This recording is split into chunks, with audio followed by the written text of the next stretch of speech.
Sir, जब उनके पास नाम से इतने कई फर्जी अकाउंट्स चल रहे हैं, तो लोग असली अकाउंट की पहचान कैसे कर सकेंगे? इसका भी समाधान रोहिणी आचार्य ने ही दिया है और उन्होंने अपने पोस्ट में बताया है कि सोशल मीडिया पर केवल ब्लू टिक वाले हैंडल, ठीक है ना, रोहिणी आचार्य टू ही उनके आधिकारिक अकाउंट हैं।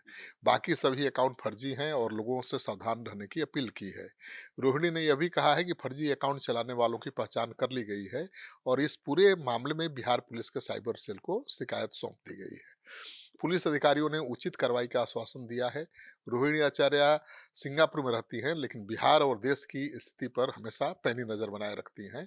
चाहे बिहार का मामला हो या राष्ट्रीय राजनीति का मामला, आए दिन उनके ट्वीट सामने आते रहते हैं।